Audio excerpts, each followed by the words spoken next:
Welcome to Furniture Industry News for Wednesday, September 6th, 2023 from FurniturePodcast.com, where you can stay up to date on the latest news surrounding the ever-evolving furniture industry. In today's episode, we'll cover Banana Republic's expansion into the home decor market, the challenges and preferences of homeowners regarding home renovation projects, Bassett Furniture's expected net loss in Q3, and the decline in net sales and increased losses for Conns and Big Lots in the furniture sales industry. Banana Republic, the renowned apparel brand, is expanding its horizons in the home decor market. After venturing into select soft home categories earlier this year, Banana Republic is now entering the whole home business. The new BR Home collection offers a comprehensive range of bedroom, living room, and dining room furniture, as well as lighting and home decor items. With a dedicated website at brhome.com, the collection will also be available in select U.S. stores by the end of September. Pop-up experiences in New York City and Los Angeles will give customers a chance to explore the collection in person. The BR Home collection focuses on three key aesthetics that can seamlessly coexist. Textured Modern combines classic and contemporary looks with clean lines, mixed materials, and minimalist aesthetics. Classic Chic combines traditional forms with modern finishes for a stylish twist. Explore is inspired by global influences and showcases artisanal craftsmanship and natural elements. Banana Republic President and CEO Sandra Stangl explains that their brand is all about self-expression and discovery, offering customers a new way to outfit themselves and their homes. The collection offers a range of prices to cater to different budgets. For example, prices range from $150 for vases to $4,950 for sofas. Highlights from the collection include the Stinson sofa, Marquee and Savannah dining collections, Atlas Moroccan rugs, Phoenix furniture pieces, and Nova lighting. Aaron Rose, Chief Commerce and Experience Officer for Banana Republic, emphasizes the brand's commitment to craftsmanship. Whether it's through traditional global handicrafts or collaborating with small companies in the maker culture, Banana Republic values the artistry and quality of their products. With the launch of the BR Home collection, Banana Republic is ready to bring its signature style and attention to detail into customers' homes, offering them a curated selection of furniture and decor options for modern living. Did you know that 1 in 7 homeowners has decided to put their home renovation project on hold? According to a study carried out by House, a leading platform for home remodeling and design, about 15% of homeowners have postponed their projects. This study, conducted in August 2023, surveyed over 2,500 homeowners and discovered that budget constraints, inflation, and a lack of project urgency are the main reasons for the delays. Almost half of the respondents cited budget constraints, followed by inflation and a lack of urgency. So it's not that they don't want to renovate, but rather they're facing some financial challenges. Surprisingly, despite these obstacles, nearly a third of respondents managed to complete their renovation projects last year. And more than half of the homeowners are either in the process of a renovation or planning to start one by the end of this year, so the desire to make improvements is definitely there. Interestingly, the study also found that many homeowners prefer renovating their current homes over buying a new one that meets their needs. About 63% of respondents would rather stay put and renovate. The main reasons are financial renovating is more affordable and provides a better return on investment. Plus, some homeowners already have a lower mortgage rate than what's currently available. Despite the challenges posed by a volatile national economy, the demand for home renovations remains strong.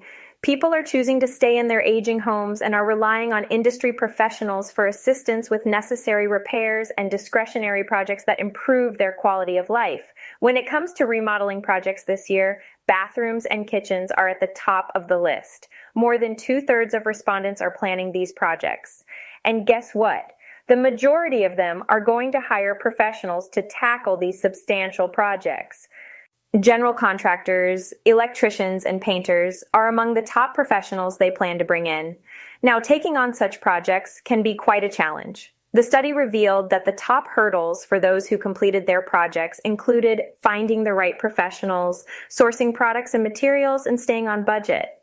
Other challenges mentioned were trouble visualizing the project beforehand, staying on schedule, and having good communication about the project progress. But there's good news. House Pro software is here to help professionals deliver better customer experiences by providing visual tools, schedules, and transparent communications to address these challenges. So even though there are some obstacles to overcome, the renovation industry is still going strong. People are eager to improve their homes and are seeking professional help to achieve their goals. So, some news about Bassett Furniture. They recently released some preliminary numbers for their third quarter, which ended on August 26th. It looks like the company's consolidated net sales for the period are estimated to be around $87 million. That's actually 26% lower compared to the same period last year. And because of that, Bassett expects to see some losses in its operating income and net income for the quarter. But despite the expected net loss, Bassett has some positive news to share. They anticipate reporting positive operating cash flow with a cash and short-term investment balance of over $65 million. That's definitely something to feel good about. In fact, the board of directors even decided to increase the company's regular quarterly dividend by 12.5% during the quarter. It seems like they're trying to balance things out amidst the challenges they're facing. Bassett mentioned a few events that contributed to the operating loss for the quarter. They closed down one store and a clearance center during this time, which naturally resulted in lower margin clearance sales. Additionally, they continued discounting their club-level inventory. But there's some positive news on the storefront as well. Bassett temporarily closed its store in Austin, Texas for an extensive remodeling, but they plan to reopen it later this month. And construction on their new store in Tampa, Florida is going according to schedule with a planned opening date in mid-October. By the end of the year, Bassett hopes to have a total of 90 Bassett home furnishings stores. Out of those, 58 would be company-owned and operated. And there's even more expansion in the works with plans to open a new store in Houston in early 2024. So, despite some challenges, Bassett seems to be keeping things afloat and continuing to grow. While the Labor Day promotion sales didn't reach pandemic-era levels, Bassett did note that overall written volumes were actually better than the results back in 2019, even though they had 12 fewer company-owned stores. Let's take a closer look at the most recent quarterly performance of Conn's and Big Lots and how their furniture sales have fared in these challenging times. Starting with Conn's, their total net sales for the second fiscal quarter were $245.8 million, down 12% from the same period last year. Same-store sales declined 15.4%, but the company noted that this was the third consecutive quarter of sequential improvement. For the first half of the year, their sales totaled $470.4 million, a 14.8% decrease from the previous fiscal year. Conn's reported a net loss of $33.5 million in the second quarter compared to a net income of $2.1 million in the same period last year. For the first half of the year, they incurred a loss of $68.9 million, or $2.85 per share, compared to a net income of $8.4 million last year. Moving on to Big Lots, they reported net sales of $1.13 billion during the second quarter, down 15.4% from the previous year. Same-store sales declined 14.6% within their guidance. Their net loss for the quarter was $249.8 million, compared to a net loss of $84.2 million in the same period last year. For the first half of the year, net sales were $2.3 billion, a 16.8% decrease from the previous year, and their net loss was $455.9 million. Now let's focus on furniture sales, which is a crucial segment for both retailers. For Conn's, furniture sales represented about $81.3 million in sales during the quarter, accounting for 33.1% of their total sales compared to 30.9% last year. Home appliance sales, the largest category for Conn's, fell to 36.8% of sales from 43.2% last year. In terms of same-store sales, furniture net sales at Conn's decreased by 10.2%, which was lower than the drop in home appliances, 27.2%, and consumer electronics, 17.7%.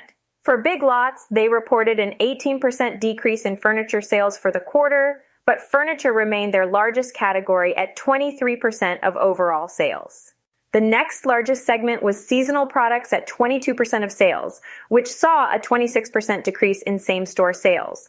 While both retailers have experienced challenges, it's worth noting that furniture sales continue to be a significant part of their business. It will be interesting to monitor how these categories perform throughout the rest of the year. One factor affecting retailers nationwide is high inventory levels. Big Lots, for example, mentioned that they have reduced inventory by 15.2% compared to the same period last year. They expect modest improvements in comparable sales in the coming quarters. Conn's, on the other hand, highlighted growth in their e-commerce segment and an increase in credit applications, which drive sales for customers with financial constraints. Their e-commerce sales rose by 41.5% during the latest quarter, reaching a record of 27.2 million. Credit applications also increased by 30.6% compared to last year, resulting in the first positive sales financed through Conn's in-house credit offering in 6 quarters. Both Big Lots and Conn's recognize the challenges they face but see opportunities for improvement.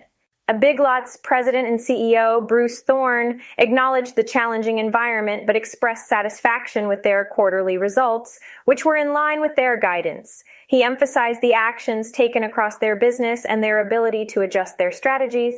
Conn's interim president and CEO, Norman Miller, mentioned that their strategic initiatives are paying off, leading to improving sales trends in their in-house and lease-to-own offerings, as well as record quarterly e-commerce revenue. They have also made enhancements to their marketing strategies and credit application process, resulting in a 30.6% increase in applications. Both retailers are focused on their value propositions, serving their core consumers, and controlling credit risk as they navigate through the current economic challenges. Stay tuned to furniture industry news from FurniturePodcast.com to stay informed on the latest updates in the furniture industry, and make sure to subscribe for future episodes.